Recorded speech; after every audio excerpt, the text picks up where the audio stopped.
Glória a Deus. Abra sua palavra no livro de Neemias, capítulo 1. Neemias, capítulo 1. Essa palavra Deus tem colocado no meu coração. Neemias, capítulo 1. Aleluia. O Senhor é maravilhoso. Você que está em casa, Deus abençoe sua vida. Fique com a gente até o final. Se você não pôde vir, não vai poder vir à noite, ceia aí na sua casa junto com a gente. Neemias, capítulo 1, diz assim a palavra de Deus.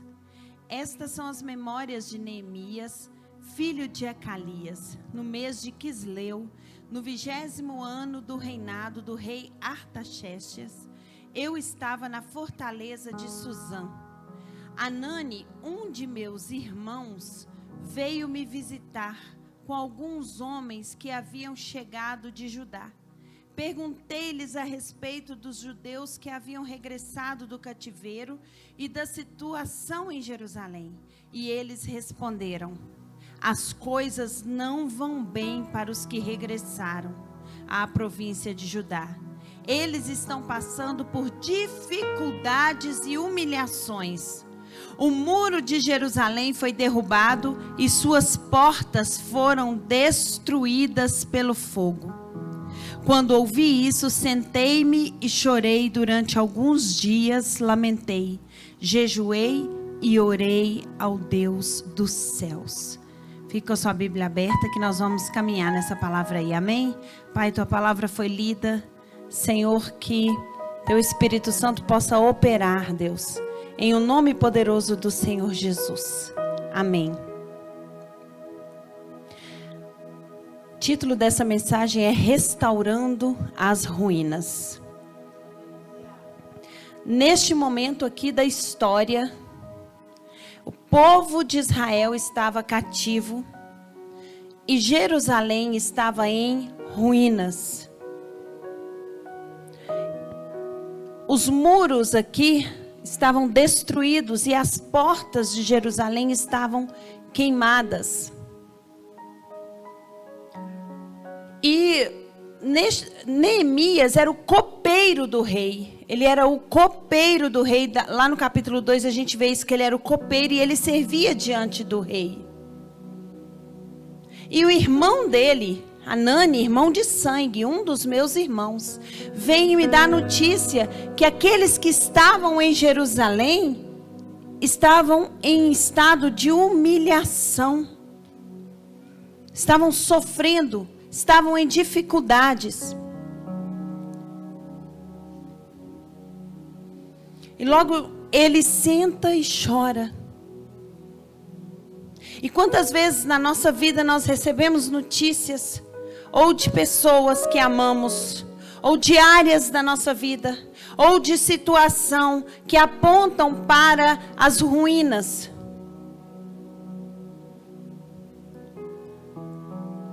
Áreas da nossa vida, casamento. Pode chegar uma notícia, o marido chega e fala: olha, eu não quero continuar mais, eu estou pedindo o divórcio.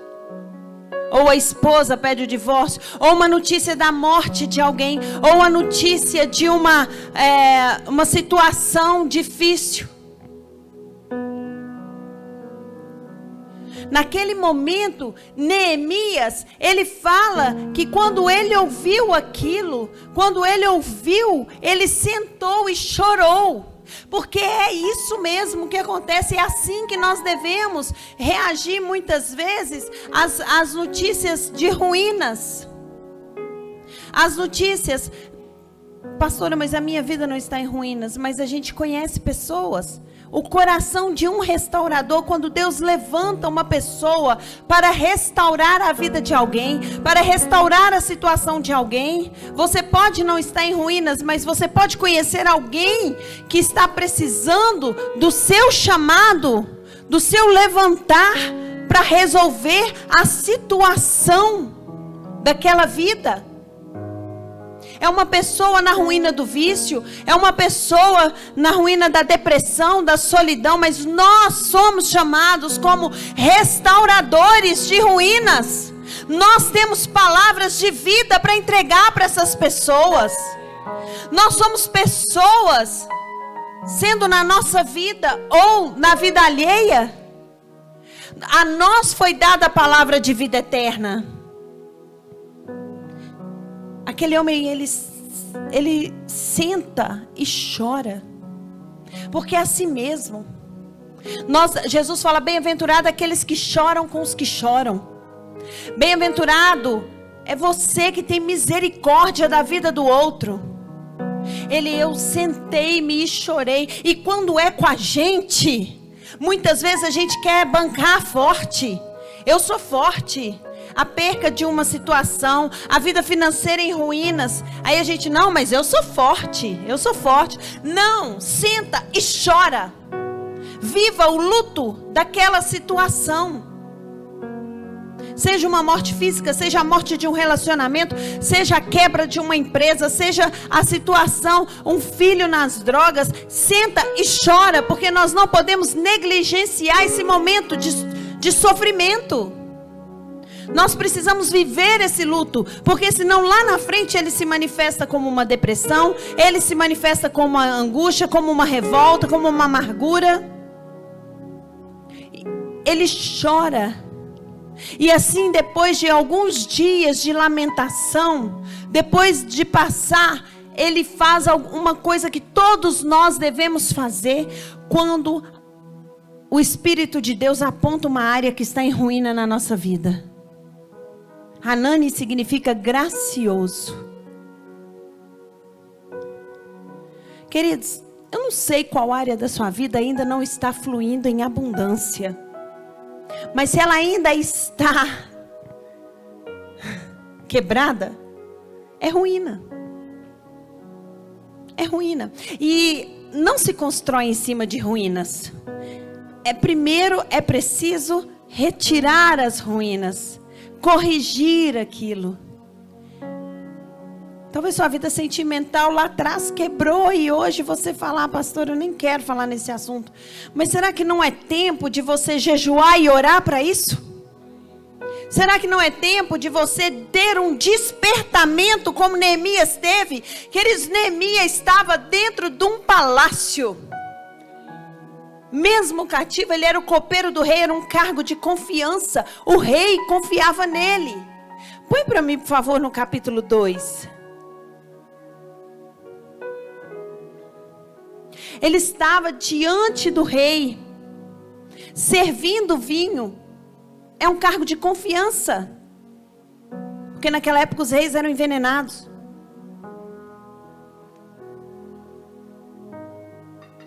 Ele estava dentro de um palácio, mas quando ele ouviu falar que Jerusalém estava em ruínas,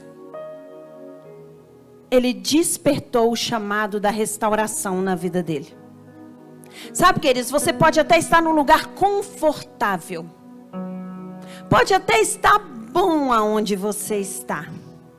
Mas quando o Espírito de Deus começa a te mostrar certas áreas da sua vida que estão em ruínas, é porque Ele está te chamando como um restaurador, como uma restauradora de ruínas. A gente acostuma muito com o bom. A gente acostuma muito com o palácio, ser escravo no palácio.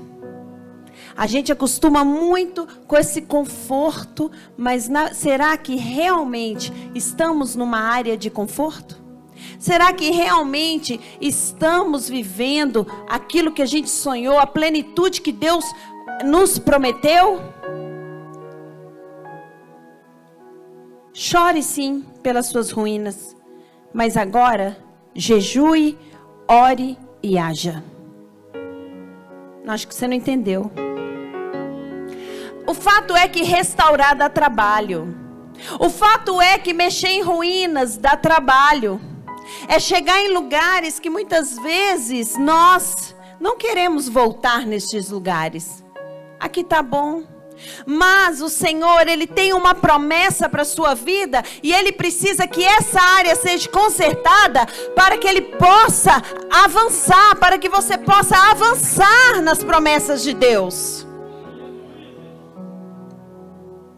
No capítulo 2, Neemias, ele recebe autorização do rei, e eu quero focar mais na parte de reconstrução. E ele pede para ir reconstruir as ruínas, para ir reconstruir aquele muro. E ele recebe essa autorização. Ele recebe e vai. Ore. Primeiro chore. Chore mesmo, mas não fique preso nessas ruínas do passado. Chore. Não fique preso nessa situação. Ore, jejue e vá. Vá na direção de Deus. Tenha coragem, meu irmão. Tenha coragem. Tenha coragem de pedir a Deus aquilo que você deseja de verdade. Tenha coragem de deixar Deus mexer nas suas ruínas. Tenha coragem de deixar Deus entrar nesse lugar e realmente resolver isso de uma vez por todas. Chega de viver na mediocridade. Chega de viver no mais ou menos. Deus tem uma vida abundante para você.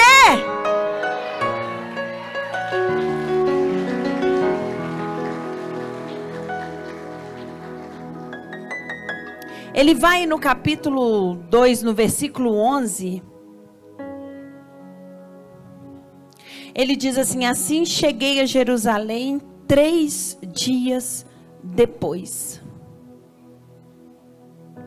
E ele sai discretamente, ele fala, saí discretamente à noite, levando comigo poucos homens.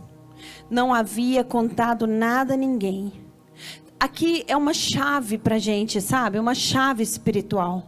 Ele chega no local da ruína. Assim como Deus leva Ezequiel no local dos vales dos ossos secos. É você chegar onde na sua vida você se depara com aquela situação e você fala: eu vou enfrentar minhas ruínas. Eu vou lá. Não aceito mais essa vida financeira assim. Eu não aceito mais meu nome sujo. Eu não aceito mais dívidas. Eu vou lá. Eu vou enfrentar. Eu vou tomar uma decisão hoje que eu vou mudar essa história. Eu já orei, jejuei, Deus já me deu a direção. Agora eu decido realmente reconstruir. Chega de passar humilhação e vergonha. Chega de ser humilhado e envergonhado. Só que ele não chega lá e fazendo assim: eu estou aqui para restaurar as ruínas. Não. Ele não abriu a boca para falar para todo mundo, não. Ele chega, a Bíblia é clara, ele chega discretamente. E ele sai à noite, com poucas pessoas.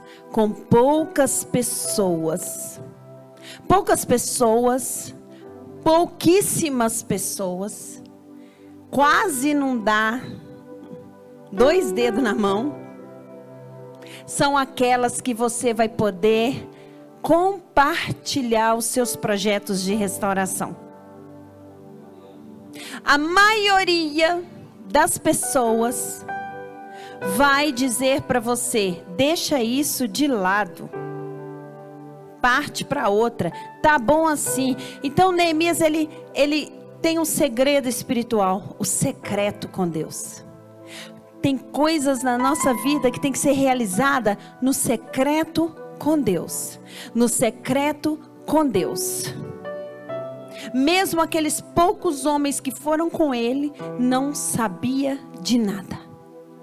Ele não compartilhou o plano de Deus que estava no coração dele com ninguém. Certas coisas nós temos que fazer no secreto com Deus.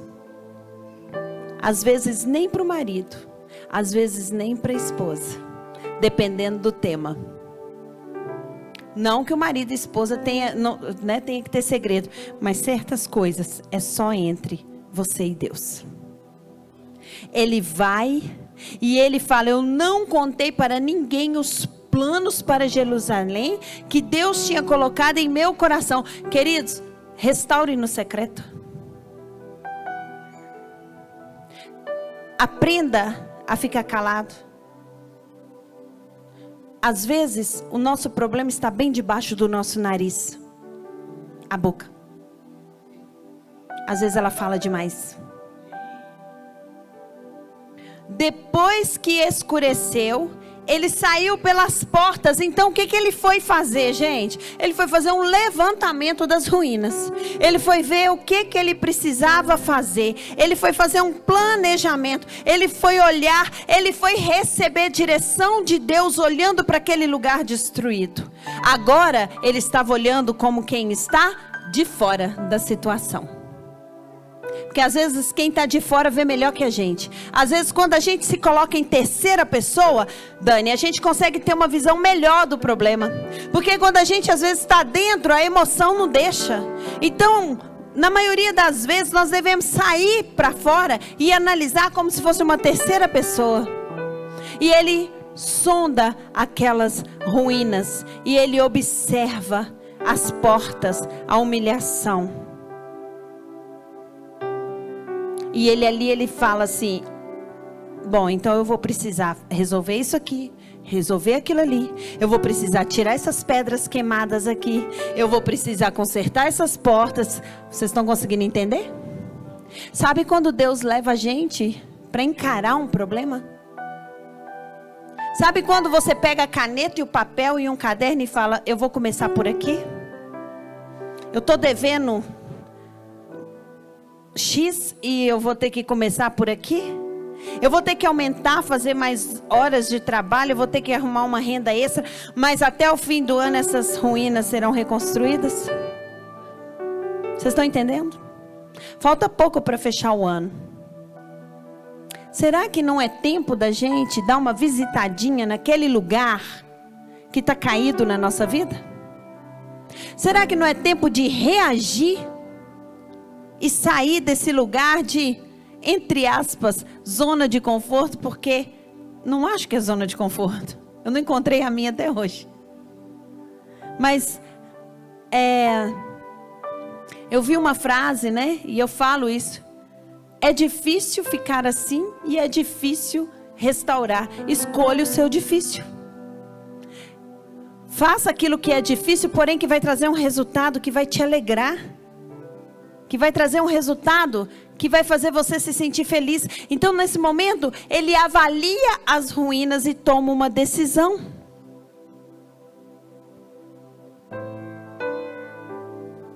Aí ele reúne aquelas pessoas e debaixo da direção de Deus, no versículo 17 ele disse: vocês sabem muito bem a terrível situação que estamos.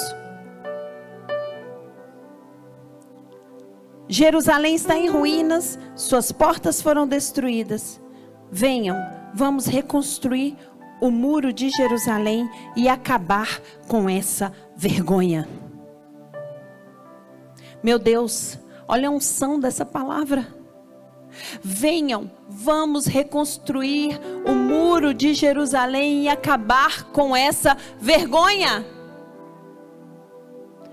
Venham, vamos reconstruir isso na nossa vida e acabar com essa vergonha.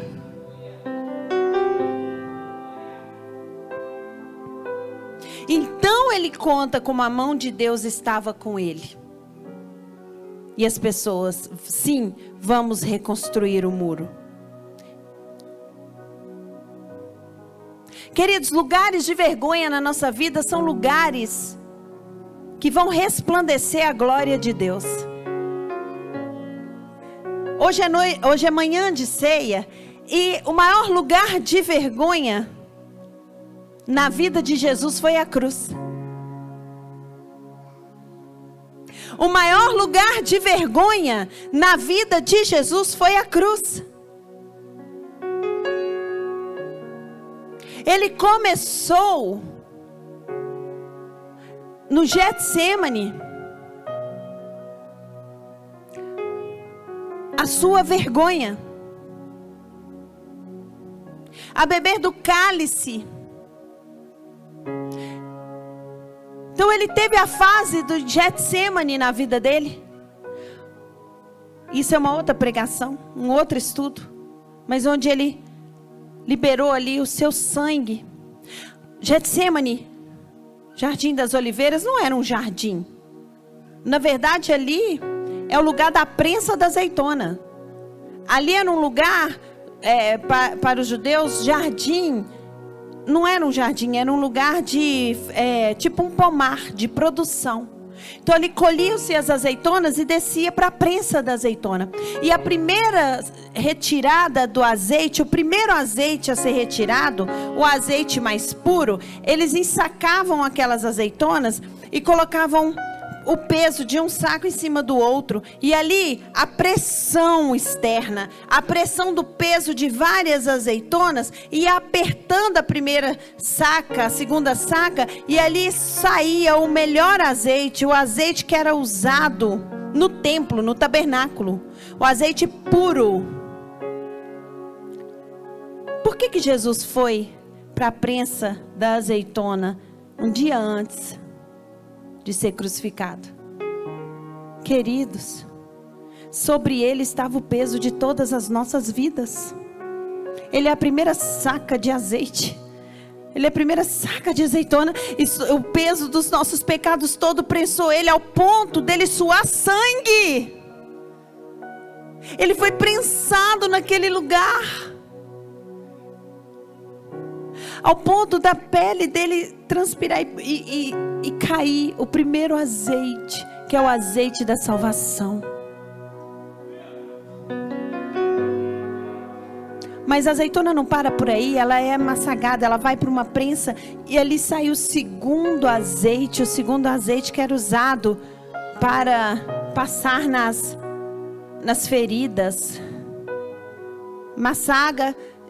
E Jesus, ele desceu na via crucis dele. Ele foi ferido, pelas suas pisaduras nós fomos sarados. Ele foi massacrado, o sangue dele pingou por toda Jerusalém. O sangue dele pingou por toda Jerusalém para curar. Mas não parava não, depois amassava mais a azeitona. E ali amassava, e o próximo azeite, se não me engano, se é o terceiro ou quarto azeite, era usado para fazer sabão. E ele lavou os nossos pecados naquela cruz, quando o sangue foi sendo derramado. Ele nos purificou. E não para mais, ainda amassa mais a azeitona. E foi amassando. E aquele outro azeite, o quarto azeite, é usado, meu Deus, para acender as lamparinas do templo. Eu não sei se eu estou na ordem certa, mas acendia as lamparinas no templo. Ele é a luz do mundo, querido. E sai mais azeite, massaga mais ainda, e sai aquele azeite para acender as lamparinas da vida da gente na casa. Ele passa essa vergonha. Ele foi envergonhado. A ruína dele foi a cruz aos olhos humanos. Aos olhos humanos. Antes disso, ele fala em Mateus, ele fala para os seus discípulos que ele seria humilhado, crucificado. Pedro fala para ele: não, Senhor, não faça isso. Ele fala: arreda-te, Satanás, porque cogitas, olha as coisas com os olhos humanos e não com os olhos de Deus. Mateus 27, pode ler lá. Olhe as coisas com os olhos humanos, queridos. Não olhe para essas ruínas com olhos humanos. Não olhe para essas ruínas com os olhos humanos, porque com os olhos humanos é vergonha, é humilhação, não vai dar certo, não faça isso. Mas aos olhos de Deus, ao terceiro dia, é glória, é glória, é glória para o nome do Senhor Jesus.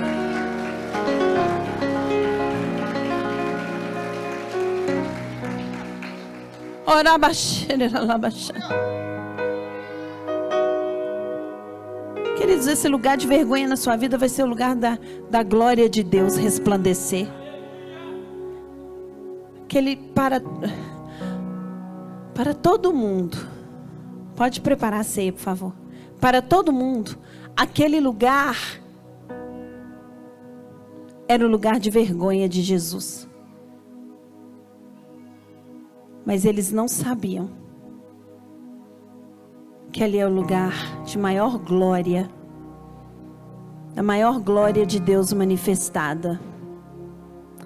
Eles não entendiam nada, e talvez você não está entendendo nada. Apenas Deus está te chamando para ir para este lugar de ruína e encarar este lugar. Jesus no Getsemane falava assim: Pai, se possível for, afasta de mim esse cálice. Talvez você pode falar isso para Deus. Deus, não, Deus, isso de novo não.